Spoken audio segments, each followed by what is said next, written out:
Good morning, good afternoon, and good evening. My name is David LeGrand. I'm the Alliance Director for Polestar Analytics. We're going to be talking about revenue growth management in the time of agents today. We have a really special friend over the past years and special guest, Bryan Smith from Databricks. Bryan Smith is the global head of industry solutions for the consumer group. So think about all the groups, retail, CPG, communications, media, entertainment, and I even believe manufacturing.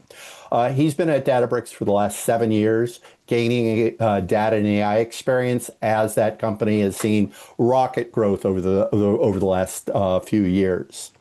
Not only with his work at Databricks, he spends time with Southern Methodist University as an adjunct professor. In past lives has been with Microsoft for nearly a decade.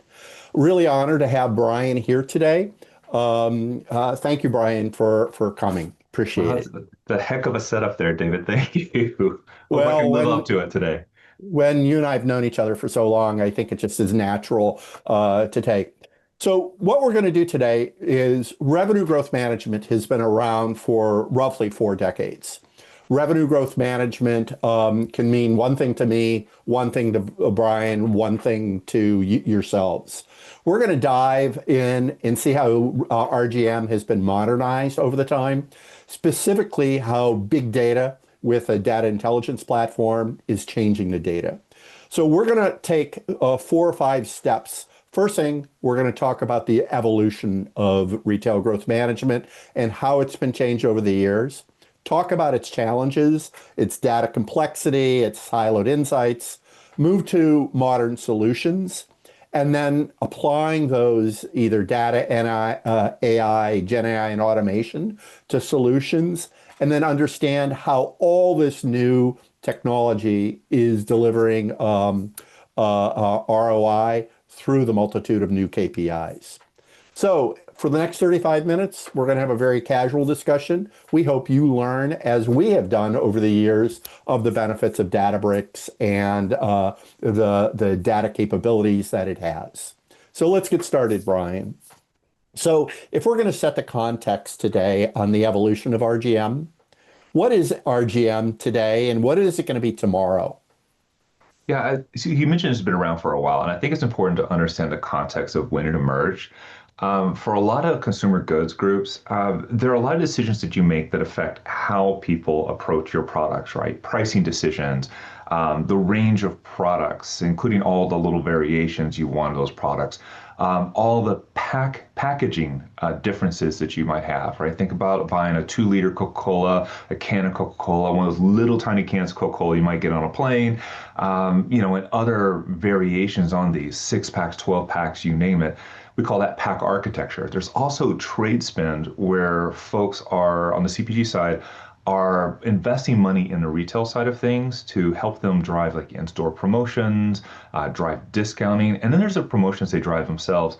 And so CPGs were realizing, there's a lot going on. Like a lot of these levers affect how consumers perceive the brands and affect their buying decisions, but a lot of these decisions aren't being made in any kind of a coordinated manner. So RGM really was all about getting these to be more coordinated, more focused on a consistent set of objectives like margin, growth and things like that. And I think that today, while it's been around for a while, organizations are still struggling to do all that work in a coordinated manner, engaging marketing, sales, finance, supply chain. I mean, all the different teams that get involved there. So that's kind of where we are today. But in terms of where we're seeing it headed, we're certainly seeing renewed interest, and we can talk about why we're seeing that right now. There is a critical moment that we're experiencing in the CPG space. But this renewed interest is being coupled with the emergence of AI.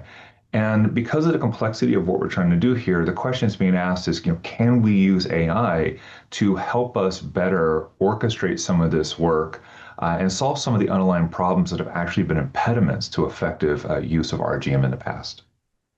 Interesting comments here. So you mentioned the plethora of offers that are out there. Are Mhm. you implying that the changing preferences of the customer to have granular and bespoke offerings is really forcing RGM to change? Well, some of it is responding to changes in the market. Some of that is the customers do want different offerings. They want more variations. In other cases, they actually just want more value. And I think that as we see pricing pressures affecting more and more consumers, consumers maybe are a little less picky in terms of the choice. And they want to know that if they spend a buck with you, they're maximizing the value they get for that. And so there is this kind of tension. For a long time in the CPG space, we talked about it kind of the market separating. There was a high end where it really was more about all these tailored variations that spoke to my individual needs. And of course, Hmm. you could charge a premium for that. And then there Hmm. was this other where people were like, hey, look, I just need like a good base core product that's high quality. And with COVID and I think some of the financial strains that have come following the pandemic, you're seeing, I think, more folks lean towards that second side of things of wanting value, and that's causing these CPGs to, kind of shift their thinking in terms of their product mix and how they package stuff. So I think you've just addressed why RGM is a strategic priority, is to deliver the value to the customer. Did I read that correctly?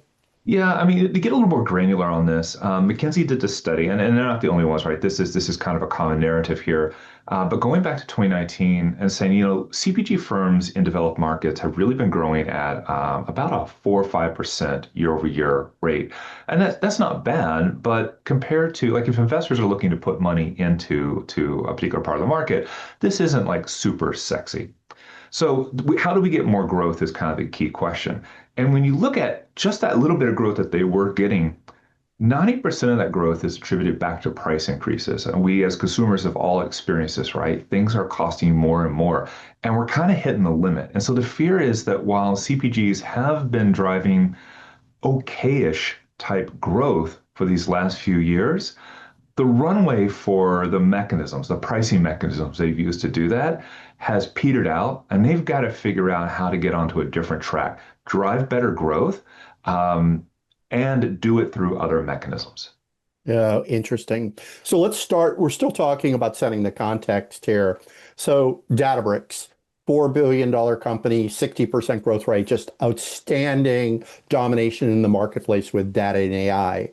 How is Databricks, from a big picture perspective, changing revenue growth management?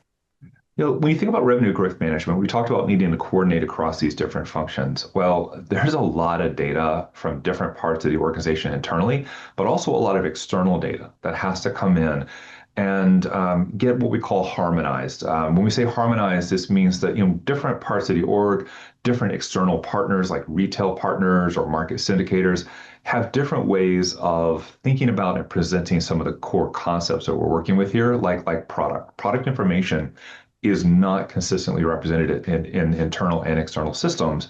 And so we've got to figure out a way to kind of reconcile this so we can look across these different, what are otherwise silos of data. These are large volumes of data that get refreshed frequently. We have this complex work of harmonizing it. And that's a place where Databricks can really lean in. Advanced techniques, fuzzy matching has always been a big popular area here. We're seeing GenAI kind of weave into that space to give us more advanced ways to match products. That's a really big part of this. But then we start bringing in more advanced machine learning and statistical techniques. And again, that's kind of the sweet spot for Databricks for a long time is to be able to use that. And then when we've got to start making decisions on this, the data scientists have been doing a lot of heavy number crunching. The data engineers have been doing a lot of heavy lifting on the data, but it's going to be a business analyst and higher level decision makers that are ultimately have to interpret these outputs and figure out what to do with it. And so we need a way to communicate and engage them. And again, this is where a different set of capabilities inside a Databricks platform come into play. And so we see a lot of organizations that are getting serious about their RGM activities, looking to create that foundation with Databricks because it greatly simplifies this process for them. That's interesting. You brought up the issue of data complexity, data silos, data velocity coming in, as well as data volume. I think that's a great segue into the next piece that I'd like to talk a little about is the challenges out there to get those either mid-market or large enterprises that are struggling for growth, struggling for profitability. to break down the data complexity and data silos insight. So let me give you a couple of questions here on data complexity and data silos. So over the past 10 years, we've seen a big migration to the cloud. There's a plethora now of doing cloud computing on, say, the AWS platform, the Microsoft platform, and so forth. But then we just talked about that RGM's been around for decades. So why do legacy RGMs struggle unifying data, sales, marketing, trade, supply chain type data into a holistic insight? What's going on that things have changed? Yeah, I think if you think about it right, the first problem is acquiring the data. And we're talking about very large volumes of data that typically come from retailers and syndicators, but also to be moved from internal systems. So just that data movement is challenging. Then we have to integrate the data. And there's a lot of complex work. This isn't just, link on a product SKU or a G10 code. There's a lot of complexity, a lot of allocation work that we have to do here as part of that harmonization process. So you have a large volume of data that you have to move. It's frequently updated. You're having to do some heavy number crunching on it to kind of get it into the right format. And so all of a sudden, you need a platform that scales. Now, we could sit down and say, look, I've got 5 other platforms that I could use for that type of work. And we could debate which ones are the right one and whatnot. But once that work is done, well, now I've got to get my data scientists engaged. When we talk about pricing, everyone goes to price elasticities. There's a lot of simulation work that we often do in here as well. And all of a sudden, I've got to take all that data that I spent all this time doing the number crunching on, and I've got to go move it over to this specialty system or that specialty system that's kind of aligned with those specific techniques. And so now I'm making copies, and now I'm working with a different tool set. And I've got some people who know how to use one thing, but not another. And all of a sudden, this starts to get really bogged down by the tech. And so, what makes Databricks really appealing and why a lot of folks are coming to us for this kind of work is we give one consistent environment where you can do all this stuff. And we put a lot of controls around the data too. One of the big problems we have when we start replicating data is not just that we're moving data around and that's, we're writing this low value data pipelines for this, is that we start to lose control and governance over the data. Are we sure that the people we're giving it to have the right kind of access to it and aren't using it inappropriately? Do they understand how the data was created? Do they understand the data quality parameters around the data? And there's a lot of poor data quality type concerns that come with this kind of data when we're having to do this reconciliation. And there's no real visibility because of all these disconnects. And so fundamentally, Databricks is going to give you that one place to do all this stuff. And that is absolutely critical here. So ingestion, data lineage, zero copy are all the buzzwords that me as a simplistic person would understand, Yeah, correct? elasticity, really important here, right? When you think about getting terabytes of data in on a weekly basis and needing to turn that around quickly, you need a lot of horsepower to do that. Now, cloud is really great in that we can provision that, but how easily can you do that with some of these other platforms? So with Uh, Databricks, we can easily say, look, I just need to blow through this. Let's go big, let's get it done. And now that I've got the results that I need, let's scale it back down or even turn it off. And over the weekend until the guys show back up on Monday and they're ready to use this data. And so Databricks gives you a lot of flexibility in how you scale around these different needs. And that can okay. make this a much more cost-effective way of doing this work. Interesting. Interesting. All right. So the title of this discussion, I mean, what we covered today is the context and the challenges. Let's talk about today. You know, the hype curve, agentic AI, right? Uh, Everybody's got to, so we got to talk about it, right? I Gentic mean, RGM, yes. yeah. So let's talk about agentic right now. So as I know the data platform today, using chatbots is a native tool within Databricks with AIBI Genie and asking questions and so forth. Where does agentic agents fit in with RGM today? So, I mean, big question, but let's address the elephant in the room, which is the hype curve on agentic. Yeah. So what's funny is I always give the really non-hyped answers. I don't know, I'm struggling for a better term for this. We definitely want to embrace agentic. I think agentic is going to be transformative, but I think we have to look realistically at where it fits. And so when I talk to people about where does AI fit inside of, and we'll get past the agentic part and just talk AI more broadly here, where does it fit inside the RGM space? I think the first thing is let's focus on where the most pain is at. The Promotions Optimizations Institute, POI, kind of goes by that, really popular in the CPG space, did a survey earlier this year. And they said that 40% of the respondents said that we're struggling with our ability to effectively employ RGM in our enterprise simply because we can't properly cleanse, harmonize, and stage our data, right? And this is nothing new. We've known this. So if I'm going to use AI, how can I use AI to help me in that process? We mentioned before there's a lot of fuzzy matching.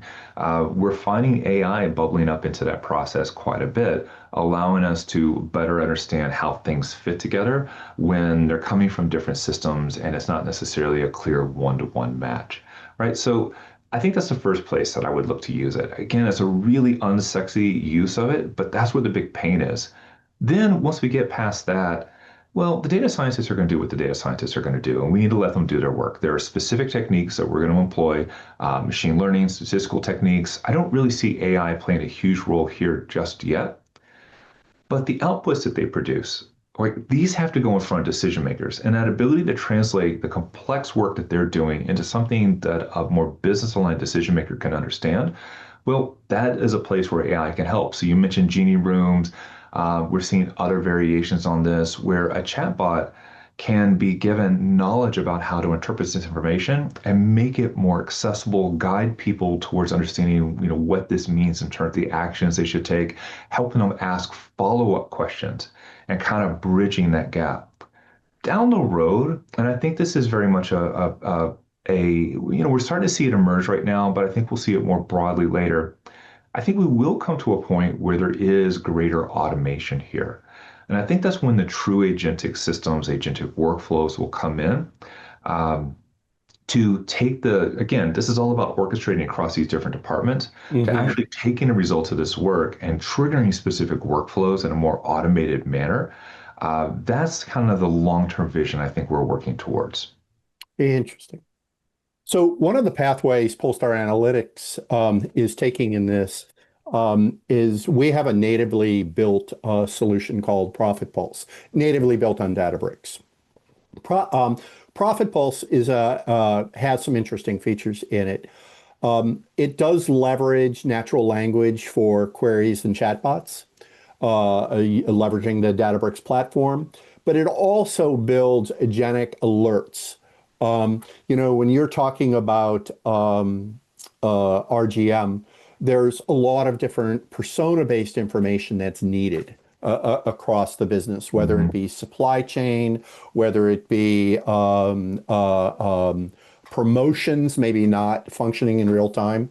What we've done, and I think it's an interesting perspective, is as example for a channel manager, we've built alerts that'll alert that channel manager whether the channel efficiency or the promotion is actually functioning to the guidance that we have.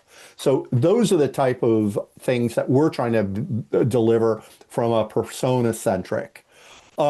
You listed data engineering, data scientists, and so forth. What other areas do you see the user, the persona that is running, whether they be in sales or channel or trade promotion and so forth? What kind of use cases would be valuable for them, or what kind of alerting or agentic AI use case would be valuable to them? Do you have a Well, point of view in that? yeah, I think you just hit on something that's really important for organizations to think about. RGM, when we're doing pricing optimization, we're doing promotion optimization, we're doing all these other stuff. In most organizations where they have this established as a practice, it's typically done like once or twice a year, maybe once a quarter. Like, hey, it's that time. Let's sit back down. Let's crunch the numbers. Let's see how we're doing, all that type of stuff. And you're right. It's not responding to the market. It's just kind of a practice that's employed. And between those cycles, there are shifts that your competitors are doing, and you have to be responsive to. There are shifts in consumer expectations that we want to have awareness of. And so I think that we need to have awareness of what are the things that should be triggering us to reevaluate our practices and being nudged to kind of, hey, let's come back and take a look at it. I mentioned 5 pillars. Depends on how you define it. Some people define it as anywhere from 4 to 6 different pillars that make up our GM. But do I need to be doing all those with dedicated team every single day? Probably not in most organizations, but I think that there is the need to do it in response to these changing market conditions that a lot of organizations are missing these days. So just to recap, we've really set the context of what the evolution of revenue growth management has been. We've talked about the data complexities being silos, legacy systems, the pure plethora of data out there. We've talked about agentic solutions and the triggers that should be persona-based, knowing that the business runs at a much faster pace than maybe your staff does and so forth. Let's talk about now applying intelligence. How do we apply AI, GenAI to automation across? You touched on it a little bit, Bryan, before about data engineering and data science, but let's talk a little bit more about how do we apply it at the user level. So like say you're a trade promotion manager, you're looking at your marketing spend out there. How can RAG, which is retrieval augmented generation technology or chatbot, be used for, say, a trade promotion manager? Can you give me some insight there and how that would apply to Databricks? And I'll give a little bit of answer how it could apply, say, to Polestar Analytics and Profit Pulse. Yeah, I think it depends on the person in the role and where they're at, kind of in terms of experience level. I think for the more junior person that maybe comes into this, having a little bit of oversight and guidance, helping them interpret the numbers, understand how this relates to, decision making. Like here's how you should interpret this, and this is what you should possibly do about it. Or here are 5 common things that people would do and typically do in response to this. Um, Helping them interpret and figuring out where to go next is going to be really critical. And so that's all about embedding the expertise from your more senior people into the bot to create context around these numbers. Um, I think similarly, that same capability can be used with decision makers, right? Instead of waiting for the big PowerPoint presentation that we're going to do this Friday for the readout, could I allow them to get more engaged in the process? Right. As an analyst, it really sucks when you do all this work. You go in front of the group. They have a bunch of questions you haven't anticipated. The meeting's kind of lost. You have to go back, answer those questions, come back for your next round. This is a slow process, and we've talked about trying to be more responsive to the market. So can we start inviting more of those non-analysts, people closer to the decision making in? And that I think is really, really critical here because this is not something where the numbers, we see this all the time in price elasticity conversations, right? The numbers say we should hit our prices like this. Why aren't we doing it? Well, because it's actually a really complex decision that goes beyond just being efficient in terms of margin generation. There's a lot of marketing considerations, supply chain consequences, right? If I move the needle and drive more demand, well, would I have the inventory to meet that demand? If I drop my price, what does that tell consumers about where I sit relative to our competitors? Are we looking like an inferior product because our price is lower? So it's not just number crunching and statistics that tell us what to do. It's a very human process. And I think focusing on enabling human interpretation is really critical. I think that's an interesting point. Where Polestar Analytics has stepped in with our Profit Pulse is what if scenarios and Mm. understanding what you talked about. If I do this, why is it happening is super important. We've embedded the ability for chat in that to ask natural language questions. The other thing that we have done is the agentic responses that we have, say, on, again, going back to trade promotion, doing alerting and so forth, can help others within the group answer those questions. So, the complex decision that you talked about is your market mix modeling, your supply chains also. You can reach out to to foster that type of conversation and remove the barriers or silos that are out there Yeah, I'll of give an interest. example of this. Was working with a company that was trying to, boost their margins. I think that's just kind of the ultimate goal for a lot of organizations. And they felt like the data indicated that raising their prices would be sustained by the market and would help them achieve their goals. And in the short term, it certainly would. But you talk about doing a what if analysis, there are usually multiple competing objectives that we're going after. And so if you narrowly focus on one, honestly, this is a mechanical exercise. Why do I need to sit here and hem and haw and discuss and debate all this stuff? Just do what the numbers tell you. But in a what if, you're looking at the complex interactions between these things, you're considering the long-term implications. So they raised their prices and in the short term actually had stellar growth, but they started also seeing people aren't coming and buying as frequently. They are moving to our competitors. And the long-term sustainability of this could be very damaging to the company. And again, that's why it very much needs to be a lot of simulation, a lot of exploration, a lot of discussion before you then act upon this stuff. Interesting point, because earlier in the discussion you talked about customers wanting value. Mhm. Raising prices doesn't drive value, right? In our approach that we've done specifically in trade promotions, we can model by ROI, can model by sales, top line sales, or we can model by margin. So you're right, getting the capability to model across dimensional, 3 or 4 dimensions, and look at that and get natural language all drives in. And just a unshameless plug, it's all built on Databricks Nice. there. So let's talk a little bit about. So what we've done is we've recognized that you need a modern platform to drive modern and current timely decisions out there. We've talked about embedding alerts and agentic or chatbots to enrich yourselves. How do you measure all this for ROI or benefits? How do we go about it? Is it done on the granular level? Like, are we seeing impacts to sizing and pack decisions? Are we seeing that? What's your thoughts there on how we measure measurable outcomes? Is it all rear view mirror, or is there any predictive insights that we can get? Certainly, a lot of this is based on prediction, right? You're making changes to kind of anticipate what's going to happen in the future. And there's always some uncertainty that goes with that. So you do want to set up a measurement framework to assess, like, are we achieving the results that we expected? And going back to the point you made earlier, the whole purpose of RGM is to coordinate across different parts of your organization. And those different functions, supply chain, marketing, finance, you name it, they actually have different objectives and therefore different metrics that they will be tracking. And so it's important that you take into consideration the broad set of goals that are out there. And again, use this as a coordinating function and measure it in different ways. Back to the point of we said earlier of this one company that just simplistically said, hey, we're just going to go after margin, right?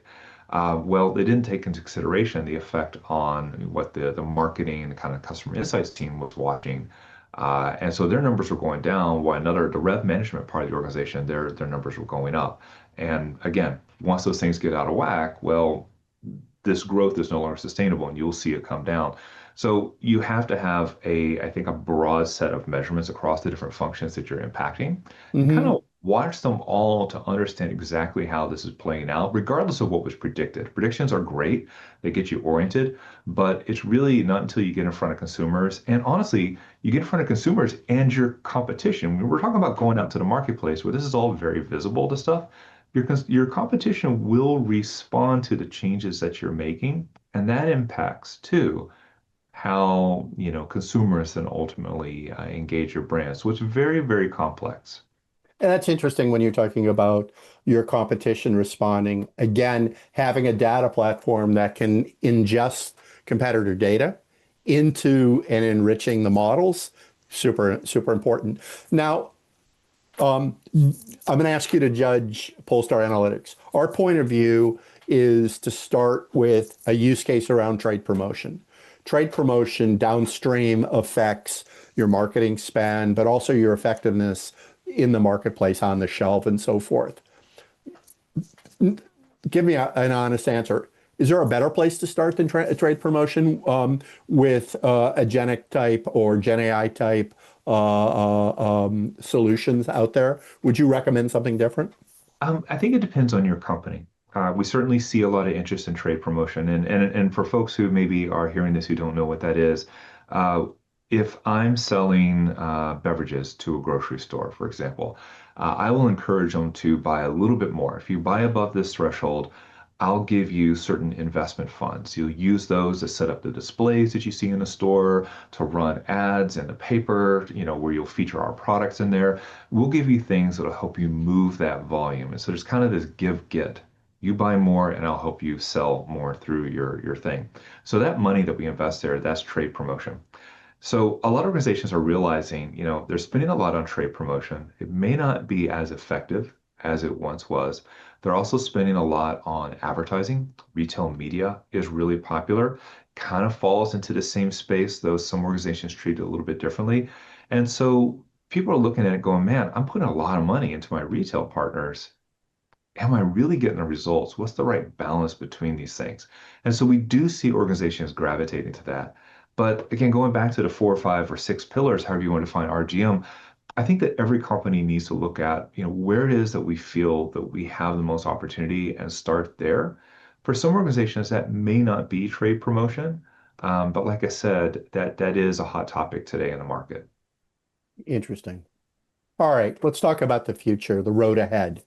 So if I'm a mid-market CPG firm or communications, media, entertainment, we have these kind of things going on. Where does a company start? I mean, big question. I'm sorry, but if we're going to address modernization, specific this area, what are I guess a simpler question is, what are the prerequisites to start to benefit, to grow and get these ROIs that we're talking about? Yeah, I think when people talk about RGM, we usually talk about kind of a maturity curve that we need to move up. And Hmm. so if you're starting today where you don't have any of these practices, or maybe it's just some loose data inside of a spreadsheet, the idea of going from that to this bold agentic future, I mean, that is a stretch. You're not going to do that here in 1 year. So my guidance is always first assess where you are today and find ways to make it incrementally better. Like use this vision as a North Star of where you want to go, but start building that foundation. For me, that the foundation starts with data. Of course, that'd be a very Databricks thing to say, but we do hear it over and over again that that's the Achilles heel of a lot of this stuff. We have all this data, we can't get access to it in a timely manner. We don't trust it because we don't understand how it's been assembled. So create that foundation. I don't think you have to tackle all 4 or 5 pillars at once, to your point earlier. Figure out where it is you have the most pain, focus on the sources needed to scrutinize that. They'll be used in the other pillars, but you don't have to do like 100% of all your data before you can get started. You might be able to get a good ways through it with 60% of the data sources you can ultimately would need and can start making some progress in those spaces. And then as you start going, reassess again, where is it we're having the pain? If the pain now has moved from the data to the analytics, great, let's lean in and focus on using more advanced techniques. Once we've got that established, maybe the pain shifts to the interpretation and the application of these techniques. Let's shift and focus on the more human aspect of this. And then let's start looking towards this automated future and how we get there. But like build for the grand vision, but understand that it is a journey that you are on. Interesting comments. So Polestar has taken an approach that the journey can really have a fork in the road. Mhm. With Profit Pulse, we can either deliver it as a service, as an incremental package, right? You can do pricing elasticity models, you can do trade promotion, you can do supply chain areas there. So that's it. Or we can deliver it to you as a turnkey product. Hmm. So if you don't want to build that data infrastructure, we can connect in with you, do the work, and provide you the insights.